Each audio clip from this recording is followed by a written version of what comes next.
Bonjour à tous, c'est Cherno. Retrouvez cet épisode de Watchlist où je parle de Love, Death and Robots. Et n'oubliez pas que la saison 3 est sortie et que c'est un très très bon cru. Allez-y et bonne écoute.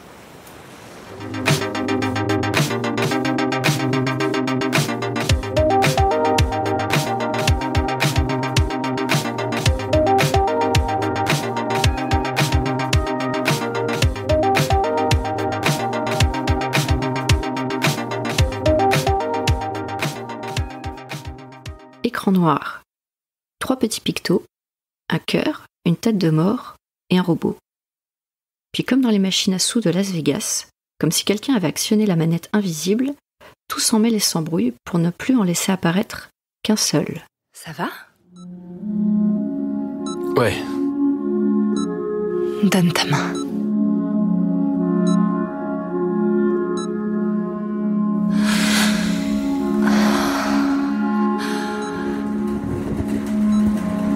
Vous aussi, vous ressentez des choses alors ? N'est-ce pas ? Wow.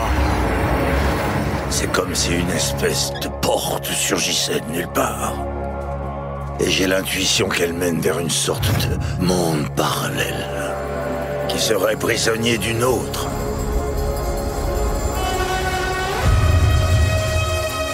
Pourquoi renoncer à tout ça ? Pourquoi ?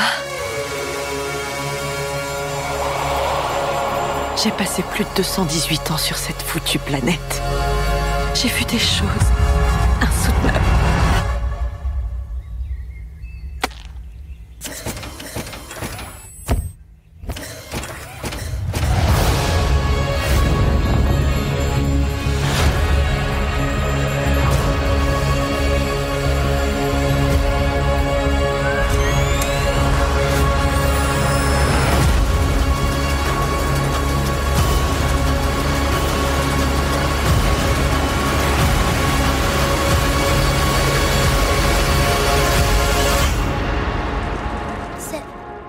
C'est exactement ce que je voulais.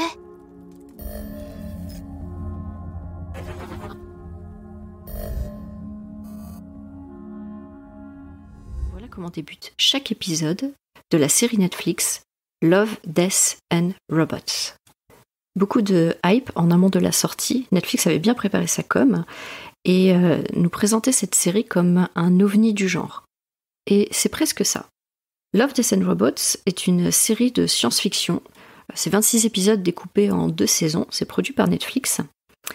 Et c'est sorti, donc la première saison en 2019, début d'année, et en mai 2021, cette année, on a eu la suite. Il s'agit plus que d'une série suivie d'une anthologie coproduite par David Fincher et Tim Miller. Alors, en termes d'anthologie, ça nous rappelle les livres qu'on avait il y a quelques années, des recueils de nouvelles de science-fiction. Donc, c'était pas une grande saga comme on peut connaître aujourd'hui dans The Expanse ou autre. C'est vraiment des petites histoires qui pouvaient faire de 2 à 50 pages. Et là, on est sur le même format. Donc, comment ils en sont venus à travailler ensemble ? Alors, David Fincher, pour rappel, c'est celui qui est derrière Seven, Benjamin Button, la série Mindhunter ou encore House of Cards, donc quelqu'un qui n'en est pas à ses débuts. Et Tim Miller s'est plutôt fait connaître avec Deadpool et aussi son travail sur Mass Effect 2, oui, jeu vidéo.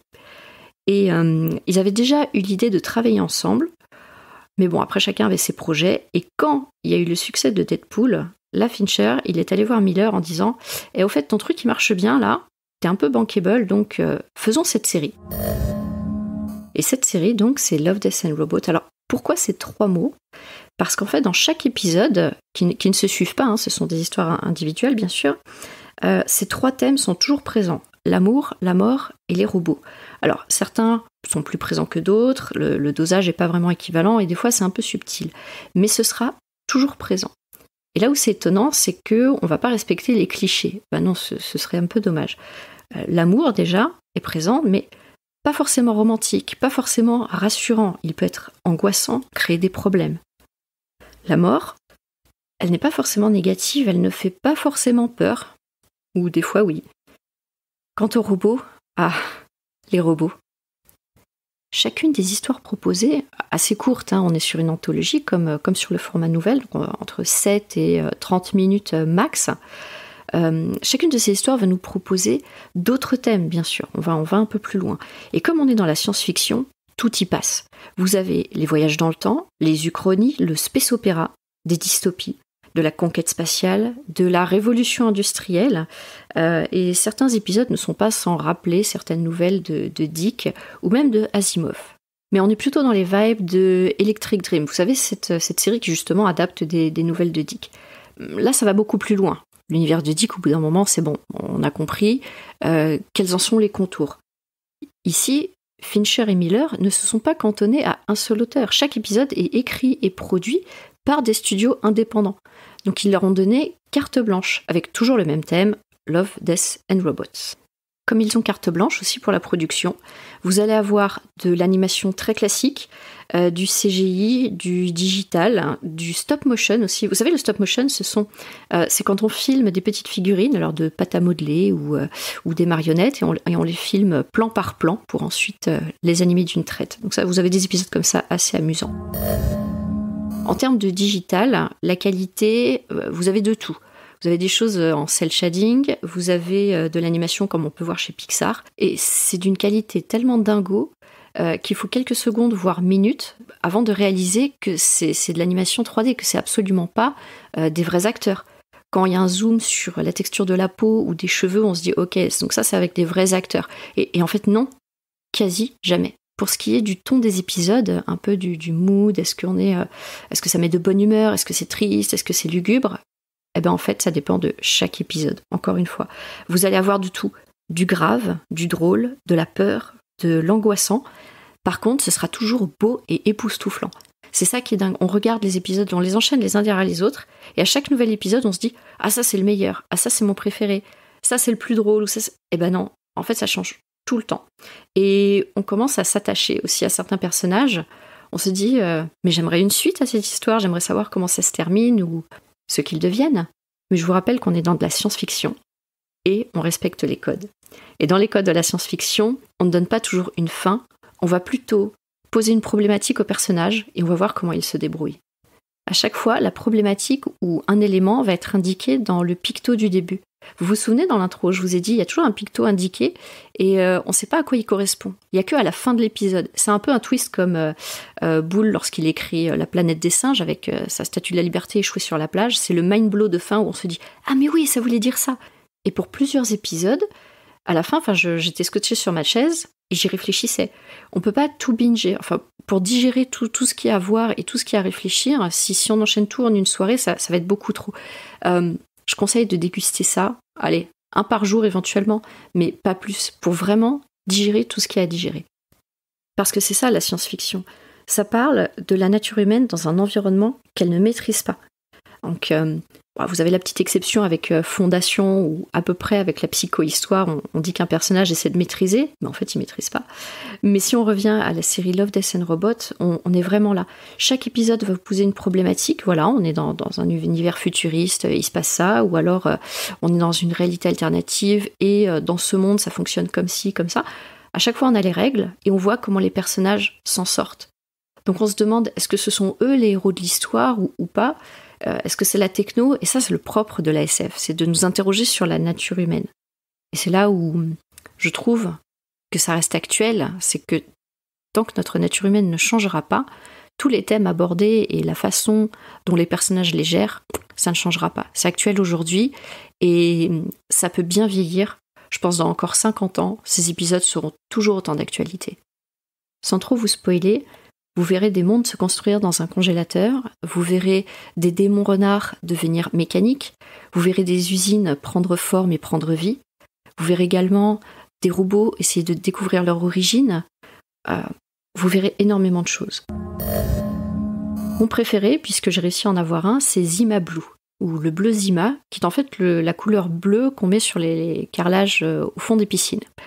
Et donc là, il s'agit d'un artiste qui aime tout peindre en bleu, et à la fin, on va découvrir pourquoi. Et pourquoi, encore une fois, super twist de fin. Enfin, chaque épisode est comme ça, mais celui-ci m'a vraiment beaucoup touchée. Je l'ai trouvé très poétique. Le dessin me rebutait un peu. Et même là, À la fin, on s'est dit, mais non, c'est exactement ce dessin-là, cette direction artistique qu'il fallait pour présenter cette histoire. Que ça aussi, j'en ai pas trop parlé, puisque j'ai juste dit que la direction artistique était libre, et selon les auteurs, ils avaient carte blanche, mais à chaque fois, elle sert le récit.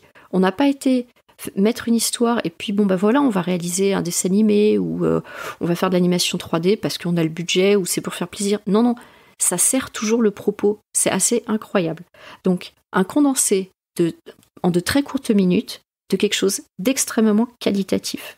Et encore une fois, ça dure pas longtemps, donc si vous êtes dans les transports, le trajet du métro, vous avez de quoi regarder des épisodes, ça dure pas longtemps, donc ça pèse pas lourd, et dégustez-les, parce que je vous assure que ces 26 épisodes, ils passent très vite, et on en redemande. Quand j'ai eu tout regardé, j'étais en manque de ces petites histoires, vraiment, et je me suis lancée dans la recherche de ces livres qui étaient sortis il y a des années, les Histoires 2, dont j'ai parlé au début, pour justement avoir à nouveau ce format de petites nouvelles qui, en quelques pages, vous explosent la tête avec des révélations de dingue, des twists surprenants. J'y trouve mon compte, mais les images qui vous en mettent plein les yeux, ça manque quand même. Donc pour ma part, un grand succès que ces épisodes de Love, Death and Robots.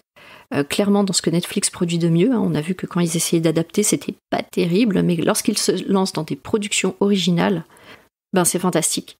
Bon, ils n'ont pas été prendre les plus nuls non plus, Fincher et Miller, ils avaient déjà fait leurs preuves, donc pas des risques de fou non plus qu'ils ont pris, mais beaucoup de budget, ça se sent. Pour moi, cette série, c'est un vrai succès. Ça m'a mis des étoiles plein les yeux, des rêves plein la tête. J'y repense encore. Et c'est la seule série de Netflix que je regarde encore comme un peu des pickles. Je déguste ça, je vais prendre un épisode par-ci par-là. Ah oui, petit twist aussi.